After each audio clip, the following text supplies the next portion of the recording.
ำลังฟังสถานีวิทยุกระจายเสียงแห่งประเทศไทยจังหวัดลำปาง FM 97 MHz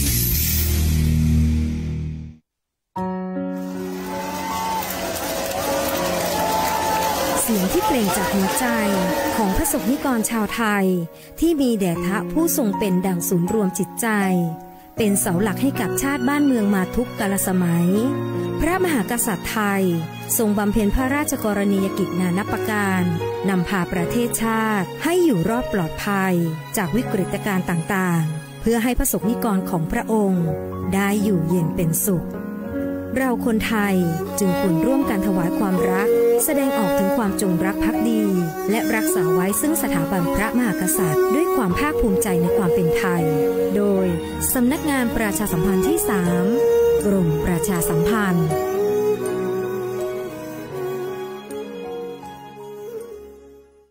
เอาล่ะแก้วเคยสังเกตก็ในปฏิทินไทยอ่ะมีวันสำคัญเกี่ยวกับสถาบันพระมหากษัตริย์อยู่เกือบทุกเดือนเลยนะแต่ก็นี่แต่ก็อย่างเช่นเดือนมกราคมวันที่17วันป่อขุนรามคำแหงวันที่18วันสมเด็จพระนเรศวรมหาราชส่วนเดือนมีนาคมวันที่31วันพระบาทสมเด็จพระนางเกล้าเจ้าอยู่หัว2เมษายนวันคล้ายวันพระราชสมภพกรมสมเด็จพระเทพราช6เมษายนวันจักรี4พฤษภาคมวันชัดมงคล3มิถุนายนวันเฉลิมพระชนมพรรษาสมเด็จพระนางเจ้าพระบรมราชินี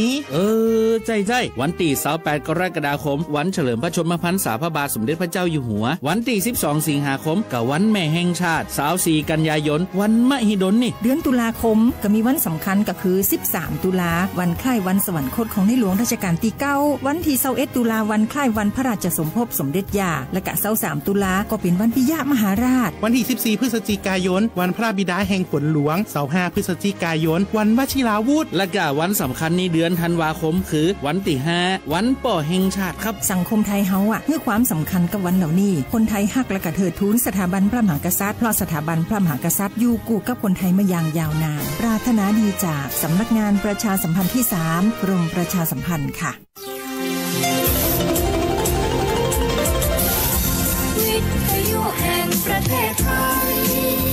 ให้ความรู้คู่ความสุขที่นี่สถานีวิทยุกระจายเสียงแห่งประเทศไทยจังหวัดลำปางทำการส่งกระจายเสียงในระบบ FM ความถี่97 เมกะเฮิรตซ์จากนี้ไปเชิญติดตามรับฟังรายการเกษตรสัมพันธ์ค่ะ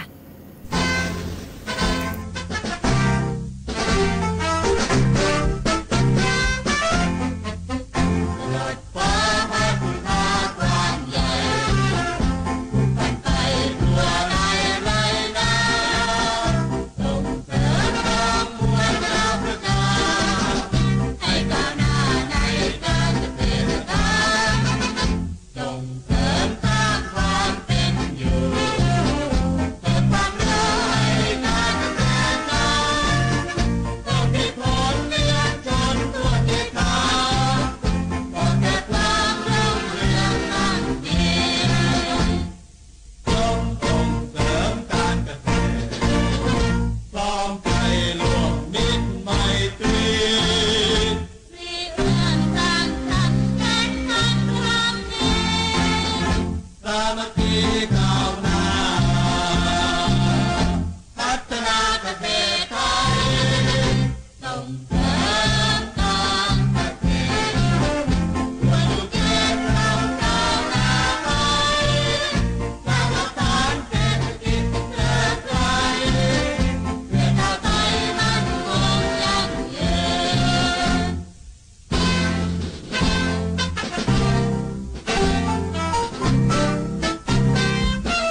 สวัสดีเจ้าคุณผู้ชมและคุณผู้ฟังแฟนๆรายการเกษตรสัมพันธ์นะเจ้าสำหรับวันนี้นะเจ้ามาปะกับดีเจนักกี้นะเจ้าเพลดาเพ็งตาเจ้านักวิชาการส่งเสริมการเกษตรชำนาญการจากสำนักงานเกษตรจังหวัดลำปางเจ้า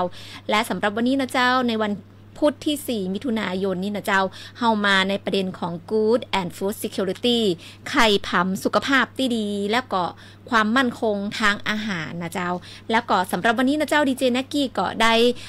เชิญนะเจ้ามีแขกรับเชิญ2สาวนะเจ้ามาจากสำนักงานเดียวกันเจ้ามาจากกลุ่มส่งเสริมและพัฒนาการผลิตเดียวฮื้อทางทั้ง2ท่านได้แนะนำตัวกับคุณผู้ชมและคุณผู้ฟังเจ้าสวัสดีค่ะนลินเวียงนาคนะคะนักวิชาการส่งเสริมการเกษตรปฏิบัติการค่ะชื่อเล่นชื่อแปมค่ะสวัสดีค่ะณภากรพิไลล่าค่ะนักวิชาการส่งเสริมการเกษตรชำนาญการน้ำค่ะเจ้าเดี๋ยวก่อนที่เฮาจะเข้าเรื่องในของประเด็นนะเจ้าในของไข่ผำสุขภาพดีนะเจ้าเดี๋ยวขอทักทายคุณผู้ชมและคุณผู้ฟังในทางเพจนะเจ้าทางสวทก่อนนะเจ้าจะได้ก็ช่วยกันกดไลค์แล้วก็กดแชร์นะเจ้าในเพื่อเป็นกำลังใจให้กับดีเจนักกี้นะเจ้าแล้วก็ทางแขกรับเชิญ2สาวของดีเจนักกี้เนาะวันนี้เปิ้นก็มาเพื่อที่จะมาอู้ในเรื่องของไข่ผำนะเจ้าไข่ที่ยังบ่ฮู้จักว่าไข่ผำมันเป็นจะได้เนาะไข่ผำคืออะไรอย่างมันคืออะไรอย่างน้อยนะก็สามารถทักทายเข้ามาได้นะเจ้าแล้วก็ใครอยากที่จะขอเพลงนะเจ้าก็สามารถขอเข้ามาได้นะเจ้าในช่วงพักเดียวดีเจนักกี้ก็จะเปิดเพลงให้คุณผู้ชมและคุณผู้ฟังเจ้าเอาแล้วเจ้าเดี๋ยวตอนนี้นะเจ้าก็ขอเข้าเรื่องเนาะในของประเด็นไข่ผำสุขภาพดีอยากจะทราบว่าในของวันเนี้ยคืออย่างทางน้องทั้งสองนะเจ้าถึงได้เลือกในของประเด็นนี้เจ้าเชิญน้องน้ำเจ้าค่ะก็ที่เลือกมาในประเด็นของไข่ผำเนาะก็ตอนนี้นะคะเทรนด์ของการรับประทานอาหารเพื่อสุขภาพนะคะก็กำลังมาแรงเนาะแล้วก็ทางไข่ผำเนี่ยก็เป็นพืชที่เรียกได้ว่าเป็นซูเปอร์ฟู้ดนะคะที่มีกระแสค่อนข้างดีมีประโยชน์มีโปรตีนสูงค่ะก็เลยเลือกทางเป็นไข่ผำเนาะแล้วก็มีหลายๆคนที่ยังไม่เคยรู้จักค่ะว่าไข่ผำคืออะไรหน้าตาเป็นยังไงแล้วก็ทำอะไรได้บ้างค่ะก็เลยเลือกทางไข่ผำมาพูดให้ได้ฟังกันว่าจริงๆแล้วเนี่ยไข่ผำคืออะไรนะคะเจ้าเนาะบางคนนะเจ้าแฟนคลับบางคนก็มาฮู้จักไข่ผำเนาะบางคนก็ฮู้จักเนี่ยเดี๋ยวจะได้ก็ทักทายกันมาในทาง Facebook Live ได้นะเจ้าว่าไข่ผำมีลักษณะจะได้เคยกินไข่ผำก็ที่บ้านไข่ปลูกพ่องเนาะเดี๋ยวจะฮือทางทั้ง2ท่านนะเจ้าช่วยแนะนำกับเจ้าว่าแล้วไข่ผำที่บอกว่าจะมาแนะนำเนี่ยไข่ผำเนี่ยมีลักษณะจะใดแล้วก็มีรสชาติจะได้พ่องเจ้าไข่จะอู้น้ำค่ะ ค่ะไข่ผำนะคะก็จะมีชื่อเรียกได้หลายชื่อเนาะไม่ว่าจะเป็นผำไข่น้ำหรือไข่ผำนะคะก็จะเรียกแตกต่างกันเนาะในแต่ละพื้นที่นะคะไข่ผำเนี่ยจริงๆแล้วเนี่ยเป็นพืชนะคะเป็นพืชน้ำเนาะที่พบได้ในห้วยหนองคลองบึงน้ำนิ่งอะค่ะต่างๆเนาะแล้วก็เป็นพืชที่ถือว่าอยู่กับเรามาตั้งแต่โบราณแล้วนะคะมีมานานแล้วเนาะเป็นพืชพื้นบ้านนะคะแล้วก็ลักษณะของเขาเนี่ยจะเป็นเม็ดเล็กๆเม็ดเล็กๆอันนี้ต้องแบบดูใกล้ๆเลยนะคะเป็นเม็ดเล็กๆสีเขียวๆนะคะหรือบางคนเขาก็จะเรียกว่ากรีนคาเวียเนาะค่ะจะมีสีเขียวเนาะเจ้าเนาะใช่ค่ะเป็นสีเขียวค่ะสีเขียวสีเขียวสีเขียวสีค่ะสีเขียวสีเขียวส่วนรสชาตินะคะทางไข่ผำเนี่ยก็จะมีรสแบบจืดค่ะไม่มีรสชาติเนาะแต่เนื้อสัมผัสเขาจะเป็นแบบกรุบๆนะคะคล้ายๆไข่ปลาไข่กุ้งประมาณนี้ค่ะหรือว่าบางคนเนาะที่เขากินนะคะเขาก็จะบอกว่าไข่ผำเนี่ยรสชาติจะเหมือนกับผักวอเตอร์เครสค่ะหรือว่ากะหล่ำปลีอะไรประมาณนี้ค่ะรสชาติบางคนสรุปแล้วนะคะพี่แน็กกี้ก็รสชาติก็จะกลางๆเนาะไม่โดดเด่นไปทางไหนไม่เค็มไม่เปรี้ยวไม่หวานนอกจากเราจะปรุงรสเองแต่ก็จะมีถือว่าเป็นพืชที่มีคุณค่าทางโภชนาการนะคะมีโปรตีนสูงมากค่ะ จากที่ทางน้องน้ำนะเจ้าได้มาแนะนำว่าไข่ผำเนี่ยก็คือเป็นพืชพื้นบ้านเนาะพื้นบ้านที่พบได้ตามห้วยหนองคลองบึงที่เป็นน้ำนิ่งซึ่งมีทั่วทุกภาคเนาะค่ะทางภาคเหนือก็มีเนาะทางอีสานก็มีแต่น้าไม่แน่ใจค่ะว่าทางภาคใต้มีไหมเนาะ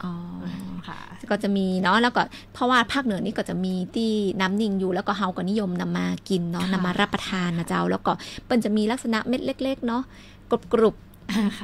แล้วก็บ่ได้มีรสชาติอันนี้ก็คือเป็นลักษณะไข่ผำหรือว่าไข่น้ำที่น้องน้ำได้บอกมานะเจ้าแล้วก็อยากจะถามแหมเจ้าว่าสำหรับถ้าเกิดว่า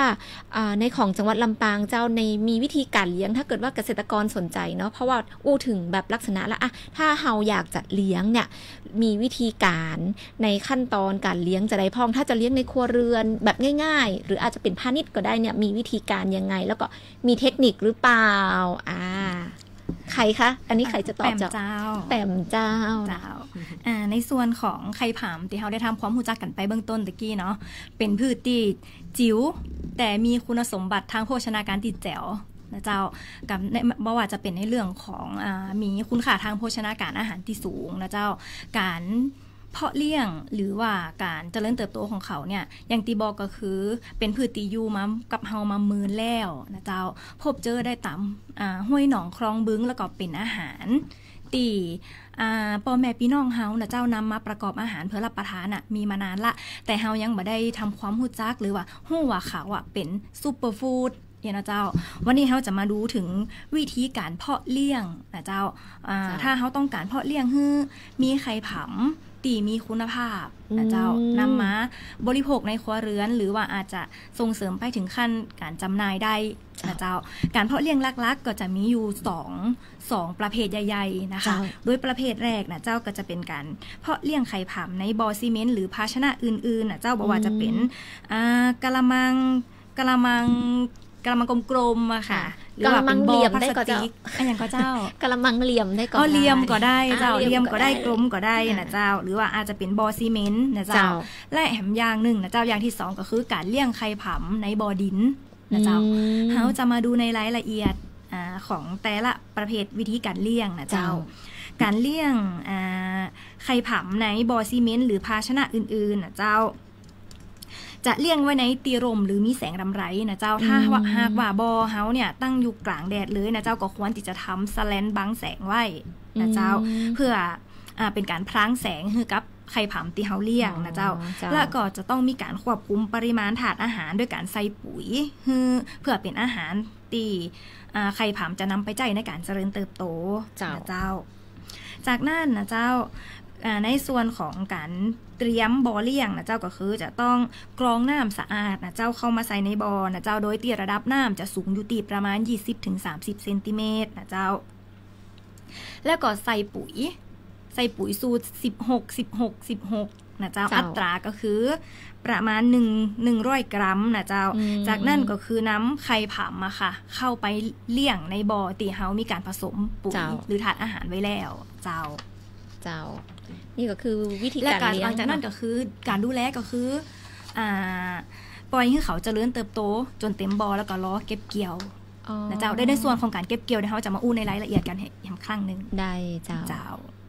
อันนี้คือวิธีการเลี้ยงทั้งในบ่อดินและในบ่อซีเมนต์เนาะเขาอู้กันถึงในส่วนของบ่อซีเมนต์ไปนะเจ้าอันนี้คือบ่อซีเมนต์บ่อดินนี่บ่เหมือนกันกับเจ้าบ่เหมือนเจ้าในส่วนของการเลี้ยงในบ่อดินนะเจ้าขั้นตอนแรกเลยเขาก็จะต้องรู้ก่อนนะเจ้าว่าบ่อดินเดิมของเขาเนี่ยเป็นบ่อสำหรับใจประโยชน์อะไรอย่างนะเจ้าถ้าเป็นบ่อเดิมเป็นบ่อเลี้ยงปลาเนาะเจ้าเขาก็จะต้องมีการสูบน้ำออกคือหมดนะเจ้าเพื่อกำจัดศัตรูของไข่ผำซึ่งนั่นก็คือตัวปลาหรือลูกปลาต่างๆนะเจ้าจากนั้นนะเจ้าจะต้องมีการโรยปูนขาวเพื่อปรับสภาพดินแล้วก็ตากบ่อให้แห้งประมาณ7 วันนะเจ้าหลังจากนั้นนะเจ้าวานปุ๋ยคอกหรือว่ามัดปุ๋ยคอกไปกระสอบใส่ตามมุ้มของบ่อนะเจ้าเพื่อเป็นการเพิ่มถาดอาหารกับไข่ผำนะเจ้าจากนั้นก็ปล่อยน้ำที่จะใจเลี้ยงไข่ผำเข้าสู่บ่อแต่การปล่อยน้ำของเฮาเจ้าจะต้องนำมาผ่านตัวกรองบ่ว่าจะเป็นอวนไนลอนหรือมุ้งเขียวเจ้าเพื่อที่จะกรอง กรองเพื่อที่จะบ่ฮื้อตัวศัตรูของไข่ผำลุดเข้ามาในบ่อของเฮาซึ่งนั่นก็คือไข่ป่า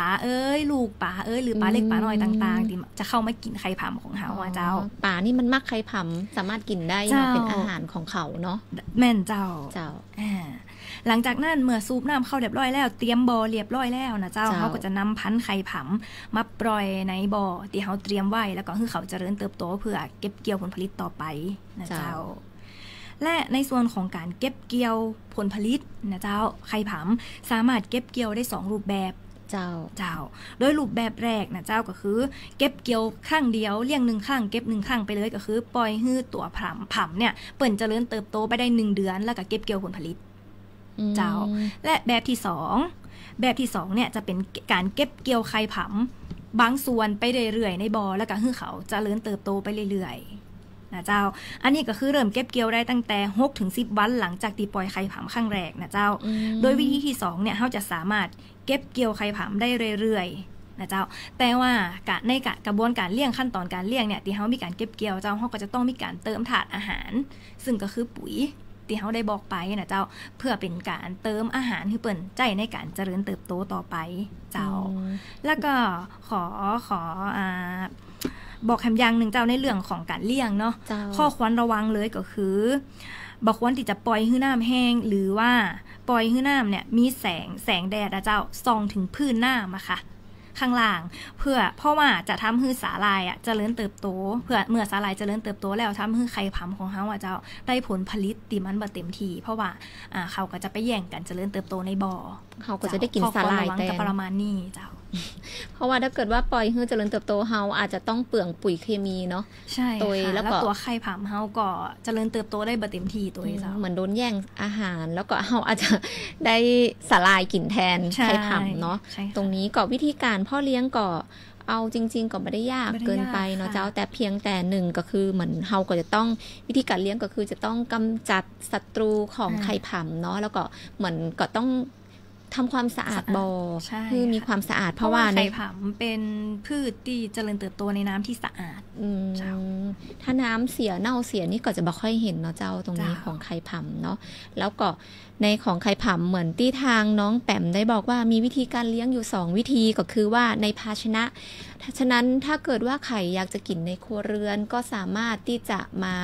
นำมาเพาะเลี้ยงในภาชนะที่ตัวเองมีได้อาจจะเป็นกะละมังน้อยๆเนาะสำหรับตรงนี้อาจจะมาทดลองในการ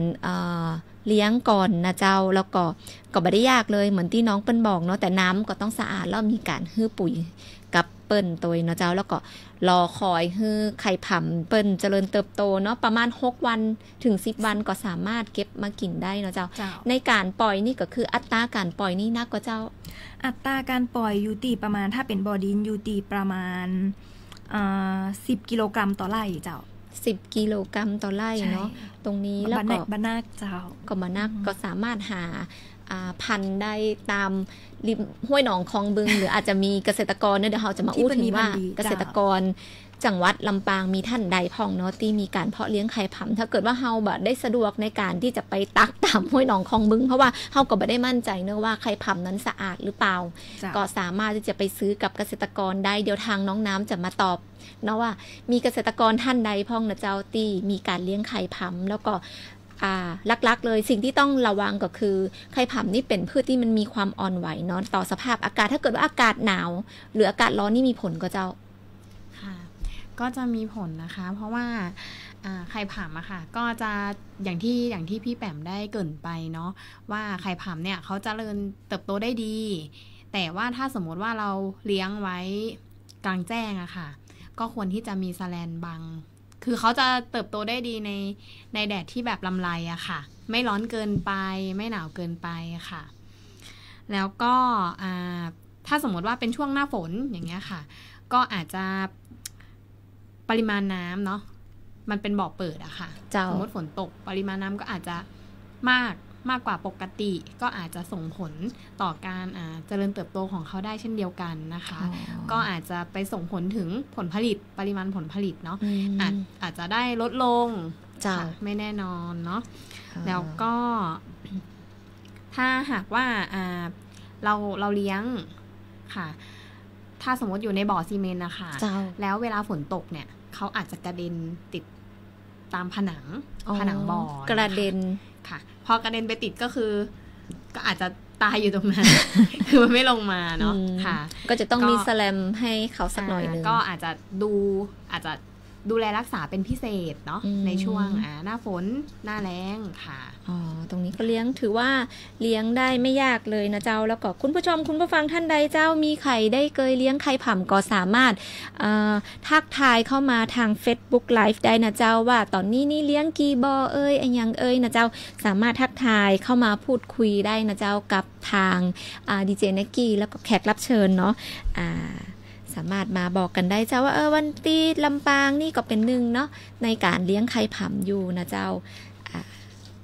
ตอนนี้เดี๋ยวเฮาจะอู้ในเรื่องของคุณค่าทางโภชนาการเนาะแต่ก่อนที่เฮาจะอู้ในเรื่องของคุณค่าทางโภชนาการเดี๋ยวอยากจะขอพักเบรกกันสักนิดนึงนะเจ้าพอดีว่ามีแฟนเพลงนะเจ้าได้ขอเพลงมาเนาะเดี๋ยวจะขออนุญาตนะเจ้าฟังเพลง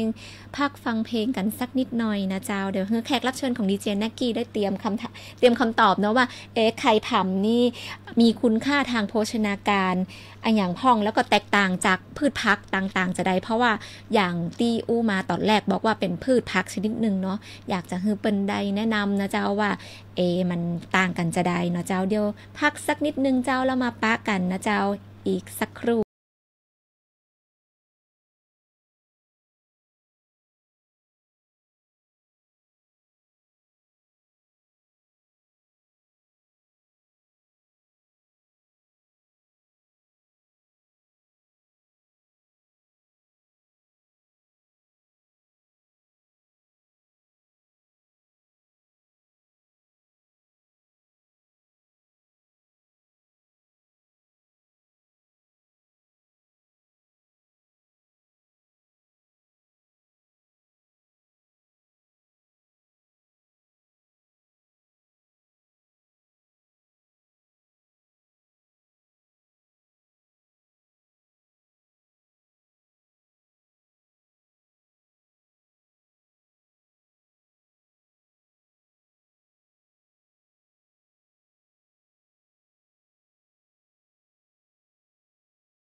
เอกนะเจ้าแล้วตอนนี้ถึงอยู่ในช่วงครึ่งหลังแล้วนะเจ้าที่เฮาจะมาอู้กันนะเจ้าในเรื่องของไข่ผำเนาะอย่างที่กล่าวไปแล้วนะเจ้าว่าไข่ผำเนี่ยคือสุดยอดอาหารนะเจ้าแล้วก็ในมุมมองนี่อยากจะทราบว่าในของไข่ผำนี้มีคุณค่าทางโภชนาการหรือมีสารอาหารอย่างที่ว่ามันแตกต่างจากพืชผักชนิดอื่นๆพ่องนะเจ้าเดี๋ยวอยากจะสอบถามเจ้าแขกรับเชิญท่านใดจะตอบคำถามเจ้าในส่วนของไข่ผำเนี่ยนะคะที่อย่างที่เกริ่นไปเนาะว่าเป็นซุปเปอร์ฟู้ดนะคะสรรพคุณเนี่ยมีมากมายหลายอย่างเลยเนาะเดี๋ยวหลักๆวันนี้จะมาเล่าให้ฟังนะคะว่าไข่ผำเนี่ยดียังไงมีประโยชน์ยังไงนะคะข้อแรกเลยเนี่ยมีไฟเบอร์นะคะไฟเบอร์ช่วยในการขับถ่ายเนาะสำหรับคนที่ขับถ่ายยากนะคะก็จะดีต่อระบบย่อยอาหารนะคะก็กินไข่ผำได้เลยนะคะแล้วก็จะมีโปรตีนสูงมากนะคะคิดเป็นสัก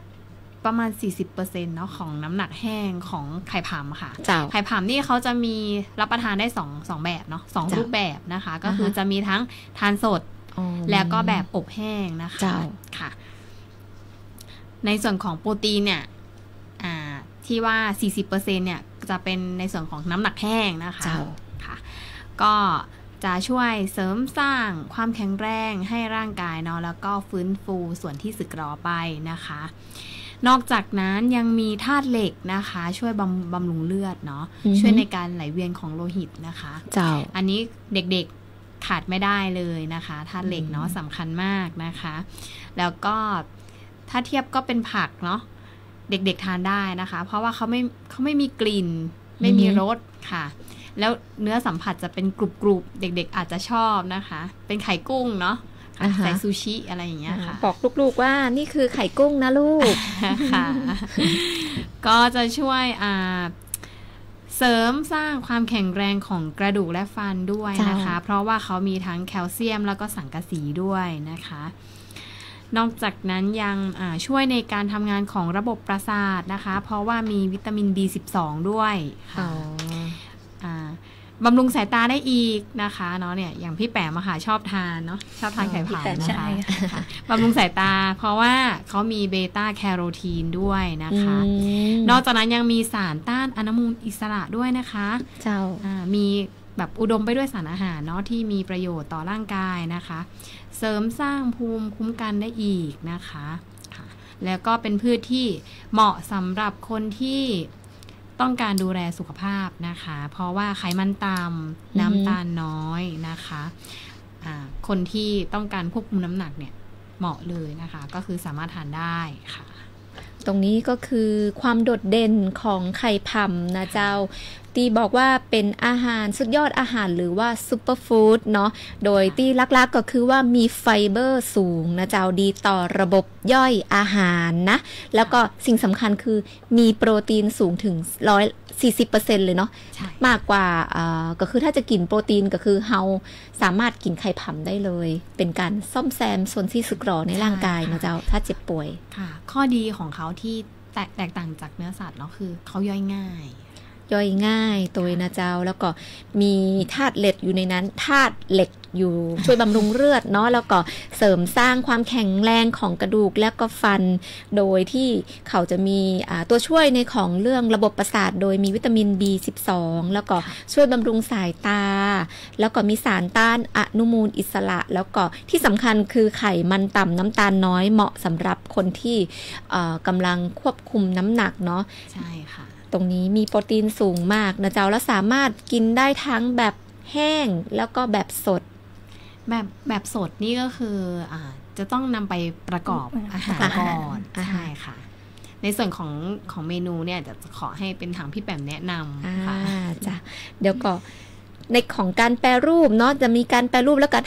การทำอาหารเดี๋ยวจะให้ทางน้องแปมนะเจ้าช่วยอธิบายหรือว่ายกตัวอย่างเมนูที่น่าสนใจเพราะว่าตะกี้น้องน้ำบอกว่าน้องแปมชอบรับประทานไข่ผำมากๆเลยแสดงว่าตรงนี้จะต้องมีการนำไข่ผำเนี่ยมาประกอบอาหารเดี๋ยวลองแนะนำคุณผู้ชมและคุณผู้ฟังนะเจ้าว่ามีอาหารอย่างเมนูเด็ดๆอะไร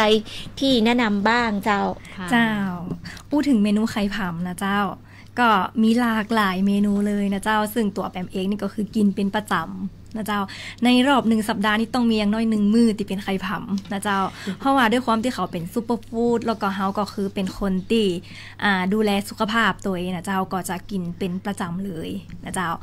ในส่วนของเมนูไข่ผำนะเจ้าก็มีตั้งแต่เมนูที่เป็นเมนูพื้นบ้านพื้นเมืองที่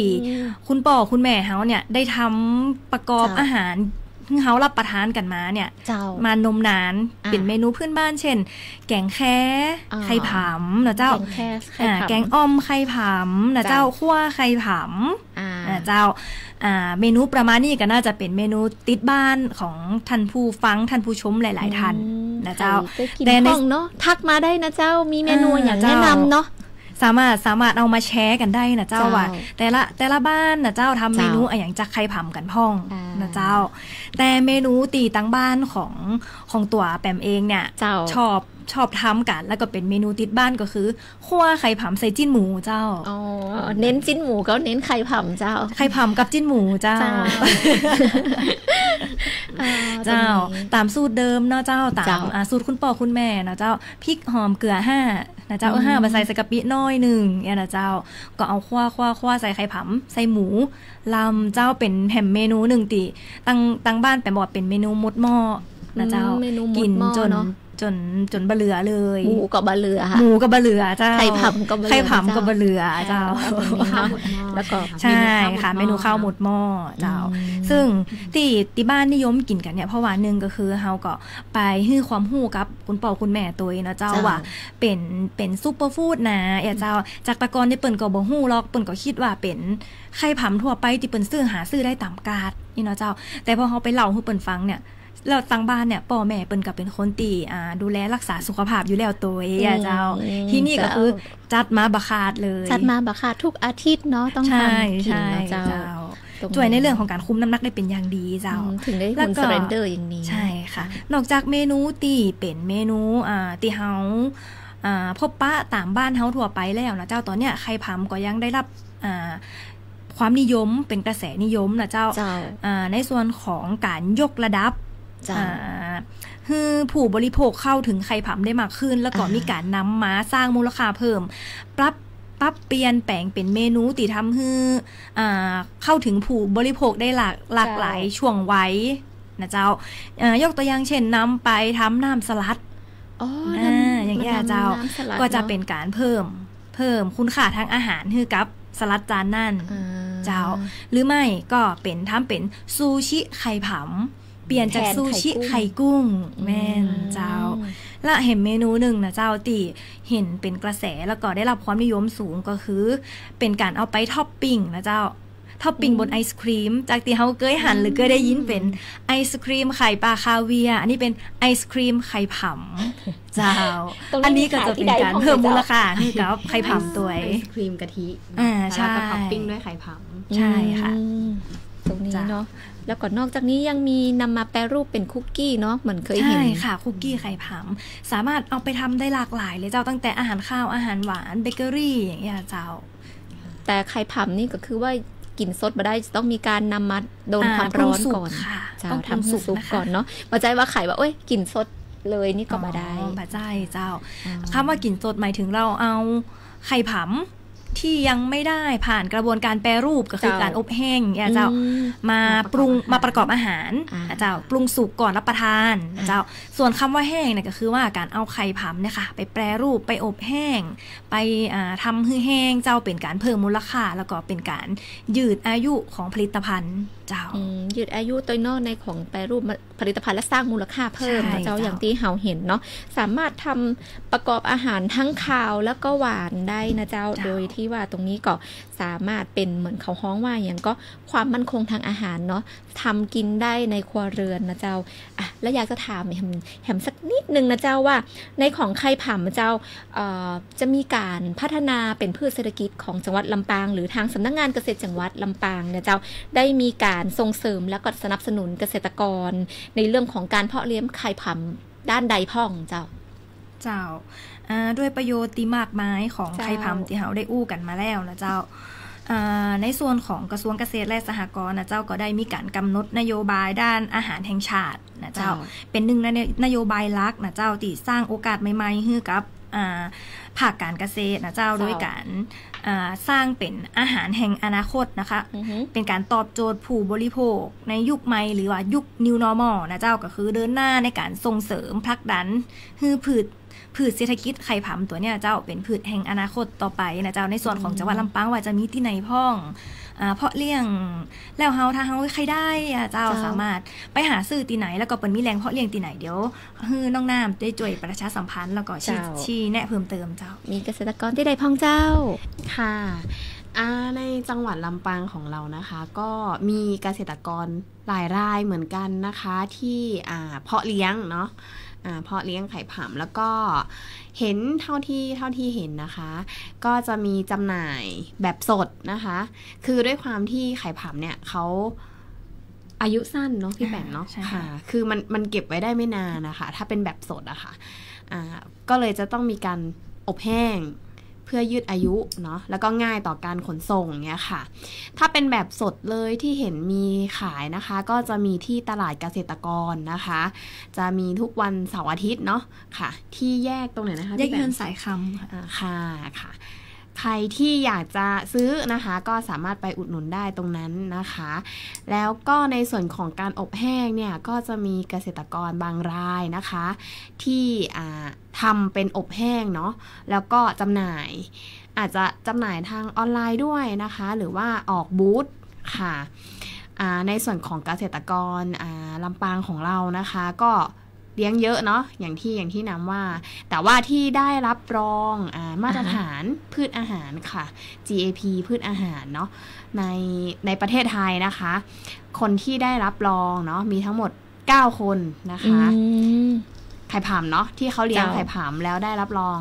มาตรฐาน GAP พืชอาหารมี9รายนะคะอยู่ที่ลำปางละ2รายนะคะ2รายอยู่ที่ลำปางละ2รายก็จะมีอันแรกเนาะจะเป็นของโครงการค่ายทหารพันดีนะคะอยู่ที่ค่ายสุรศักดิ์ใช่ไหมคะค่ายสุรศักดิ์มนตรีค่ายสุรศักดิ์มนตรีนะคะก็ถ้าเกษตรกรท่านไหนสนใจเนาะอยากดูงานศึกษาดูงานนะคะก็ถ้าใกล้บ้านเนาะก็สามารถเข้าไปติดต่อประสานค่ะกับทางพี่ๆทหารอีกทีนึงได้นะคะส่วนอีกรายนึงนะคะก็จะอยู่ที่ตำบลแม่ปุนะคะอำเภอแม่พริกค่ะจะเป็นแปลงของพี่ตั้มนะคะพี่ตั้มสิริชัยงามสงวนปรีชานะคะในส่วนของพี่ตั้มนี่ก็จะเลี้ยงเป็นแบบกระชังบกนะคะก็คือกระชังบกก็คือเขาจะมีโครงไม้ไผ่ตีเป็นกรอบสี่เหลี่ยมเนาะแล้วก็จะมีผ้ายางอะค่ะทำเป็นบ่อค่ะก็เลี้ยงแล้วก็มีเป็นโรงเรือนมีแสแลนปิดด้านบนนะคะก็คือพรางแสงค่ะให้แสงรำไรเนาะแล้วทางในส่วนของพี่ตั้มก็จะมีการแปรรูปนะคะเป็นอบแห้งเนาะได้ทั้งมาตรฐาน GAP แล้วก็ได้รับทั้งมาตรฐานอย.ด้วยนะคะค่ะก็ใครที่ใกล้นะคะอันนั้นอยู่ที่แม่พริกเนาะค่ะที่ใกล้ก็สามารถเข้าไปติดต่อสอบถามทางพี่ตั้มนะคะพี่ตั้มนี่ก็จะเป็นศูนย์สปก.เครือข่ายของเราด้วยนะคะค่ะหรือถ้าใครไปไม่ถูกนะคะก็เซิร์ชใน Google Map นะคะศูนย์เรียนรู้บ้านไร่ธรรมรักษาหรือติดต่อไปทางพี่ตั้มอีกทีนึงก็ได้ค่ะสอบถามผ่านไปทางสำนักงานเกษตรอำเภอแม่พริกก็ได้นะคะค่ะของพี่ตั้มเขาจะมีหลากหลายเนาะค่ะอนาคตนะคะก็เห็นบอกไว้นะคะบอกไว้ว่าอยากจะพัฒนาเป็นกัมมี่เนาะแบบค่ะเป็นเยลลี่เป็นกัมมี่ไข่ผำประมาณนี้ค่ะแต่ว่าก็เป็นสิ่งท้าทายเนาะในอนาคตที่ทางเกษตรกรเราก็อยากจะพัฒนาไปนะคะค่ะแล้วที่น้ำเกริ่นไปตอนแรกเนาะว่าได้รับรองมาตรฐาน GAP พืชอาหารค่ะแล้วล่าสุดนะคะตอนนี้มีมาตรฐานตัวใหม่ออกมานะคะจะเป็นมาตรฐานที่ใช้สำหรับ ไข่ผำเลยนะคะเพิ่งประกาศใช้ในปีนี้นะคะจะเป็นตัวมาตรฐานสินค้าเกษตรการปฏิบัติทางการเพาะเลี้ยงที่ดีสำหรับฟาร์มผำเพื่ออาหารนะคะก็ถ้าเกษตรกรที่สนใจอยากจะผลิตอยากจะขอการรับรองมาตรฐาน GAP นะคะก็สามารถไปศึกษาได้นะคะจะเป็นมกส2512-2568จ้าตรงนี้เพิ่มเติมเนาะเผื่ออยากจะผลิตแปรรูปส่งออกประมาณนี้ค่ะก็สามารถศึกษาเพิ่มเติมได้ค่ะสามารถศึกษาเพิ่มเติมได้นะเจ้าสำหรับคนที่อยากจะทำในเรื่องของมาตรฐาน GAP เนาะตรงนี้ก็ในของจังหวัดลำปางมีทั้งหมดอยู่2รายนะเจ้าโดยที่ว่าจะเป็นทางค่ายทหารพันดีเนาะกับทางเกษตรกรสพก.เครือข่ายที่แม่ปุนะเจ้าตรงนี้และนอกจากนี้ก็ยังมีเกษตรกรหลากหลายเนาะที่เป็นอยู่ในขั้นตอนระหว่างการเขาห้องว่าการขอ GAP หรือการเริ่มทำในของเริ่มเพาะเลี้ยงนะเจ้าแล้วก็ยังจะมีของตลาดเกษตรกรนะเจ้าที่เท่าที่ทราบมานะเจ้าตรงนี้ก็คือเปิ้นก็ของป้าฟองตรงนี้เปิ้นก็เป็นศูนย์เรียนรู้สามารถเข้าไปศึกษาเรียนรู้ได้นะเจ้าที่ตลาดเกษตรกรเนาะแล้วก็ทางป้าฟองทางศูนย์เรียนรู้นะเจ้าก็จะมีการแปรรูปนะเจ้าในของเหมือนที่ทางน้องแปมบอกว่ามันสามารถสร้างมูลค่าเพิ่มได้เยอะแยะเลยอย่างเช่นว่าไข่ผำอบแห้งคุกกี้ไข่ผำแล้วก็นอกจากนี้ยังแบบสามารถนำมาทำอย่างอื่นได้นะเจ้าซึ่งทางตลาดเกษตรกรก็กล้าหาได้เหมือนเขาฮ้องว่าอย่างก็ไปขยายตลาดเนาะได้นำไปเข้าขายที่โรบินสันนะเจ้าที่ผ่านมาในสัปดาห์ที่ผ่านมาตรงนี้นะมีไข่ได้ไปซื้อไปหาพ่องก็สามารถทักมาบอกได้นะเจ้าว่าได้ลองชิมแล้วเนาะในของไข่ผำนี่เนาะเจ้าแล้วก็นอกจากนี้ก็ยังมีเกษตรกรหลากหลายอำเภออีกเนาะที่มีการผลิตไข่ผำที่ทางน้องน้ำได้บอกนะเจ้าตรงนี้ถือว่ามีคนสนใจเยอะแยะเลยเพราะว่าในของไข่ผำนี้ก็เป็นเขาฮ้องว่ายังเป็นพืชเศรษฐกิจใหม่ซุปเปอร์ฟู้ดใหม่เนาะแล้วก็สามารถหากินได้ง่ายนะเจ้าการเขาฮ้องว่าอย่างการทำอาหารประกอบอาหารก็ง่ายที่สุดก็คือทำไข่ทอดไข่เจียวทางน้องน้ำนี่น่าจะทำบ่อยทั้งเด็กกินนะเจ้าค่ะก็มีบ้างคือได้ซื้อมานะคะซื้อแบบอบแห้งเพราะว่าก็ยังไม่เคยกินเหมือนกันก็เลยลองซื้อแบบอบแห้งมาค่ะก็เลยลองเอาไปเจียวใส่ไข่ค่ะก็จะเป็นลักษณะคล้ายๆไข่เจียวไข่กุ้งประมาณเนี้ยค่ะคือเขาไม่มีกลิ่นเนาะไม่มีกลิ่นค่ะเด็กๆก็จะทานได้ค่ะนอกจากเราจะใส่อูมามิเองค่ะแต่ว่าวันนั้นก็ได้ชิมแบบสดที่พี่แปมทำอะไรนะคะคั่วไข่ผำมาเชฟแปมก็อร่อยนะคะอร่อยอีกแบบนึงเนาะมันก็กรุบมันก็อร่อยดีค่ะเพราะว่าทำไมน้องน้ำถึงมาเคยกินเพราะว่าน้องน้ำนี่เดิมทีเขาแบบได้คนภาคเหนือเนาะเป็นสะใภ้ภาคเหนือตอนนี้ก็คือเริ่มจะมีการกลมกลืนเริ่มกินนะเจ้าแล้วก็นำวัฒนธรรมทางเหนือเนาะไปขยายสู่เมืองโคราชนะจ๊ะก็ได้นำซื้อไปฝากเนาะเจ้าตรงนี้ถ้าซื้อไปฝากหรือว่าเวลาเดินทางไกลอะค่ะแนะนำเป็นซื้อแบบอบแห้งดีกว่าเพราะว่ามันเก็บไว้ได้นานเนาะแล้วก็มันไม่เสียง่ายอะค่ะแล้วมันไม่ต้องแช่เย็นตลอดก็เจ้าก็มีอายุเนาะก็คือสามารถแต่ก็คือว่าถ้าเป็นเหมือนแบบไข่ผำสดอะมันประมาณ1 สัปดาห์เนาะที่จะต้องอันนี้แล้วต้องแช่ตู้เย็นต้องแช่ตู้เย็นด้วยเก็บไว้ในตู้เย็นด้วยเนาะเพราะว่าเขาต้องคิดเสมือนว่าเขาก็คือผักชนิดหนึ่งเนี่ยจ้ะผักชนิดหนึ่งเนาะแล้วก็มีประโยชน์เนาะเหมือนที่บอกไว้ว่าถ้าเกิดว่าใครอยากจะลดน้ำหนักควบคุมอาหารนะก็สามารถรับประทานไข่ผำได้นะเจ้าคุณผู้ชมคุณผู้ฟังเจ้ามีไข่ท่านใดสนใจไข่ผำเนาะก็สามารถติดต่อประสานมาได้นะเจ้าหรือว่าอยากจะเลี้ยงนะเจ้าในของไข่ผำเนาะก็สามารถทักทายเข้ามาได้ว่าไข่ผำเราจะเลี้ยงเริ่มต้นนี่จะไปเอาไข่เอาเหมือนแบบ เจื้อมาจากไหนเนาะเอาไข่มาจากไหนวิธีการทำจะได้ถ้าเกิดว่าท่านฟังมาทันก็สามารถติดต่อประสานเข้ามาที่สำนักงานเกษตรอำเภอหรือสำนักงานเกษตรจังหวัดก็ได้นะเจ้าทางเฮายินดีที่จะ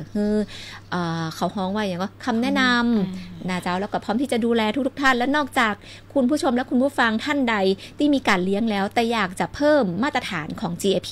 ก็สามารถนำมาตรฐานนั้นมาศึกษาหรืออาจจะมาประสานกับเจ้าหน้าที่อำเภอหรือจังหวัดเจ้าหน้าที่ยินดีที่จะให้คำแนะนำเจ้าให้ทุกท่านได้รับมาตรฐาน GAP เนาะเพราะว่าไข่ผำนี่ก็คือเป็นซุปเปอร์ฟู้ดอย่างหนึ่งพืชน้ำจิ๋วแต่แจ๋วนะเจ้าที่เต็มไปด้วยคุณค่าทางโภชนาการ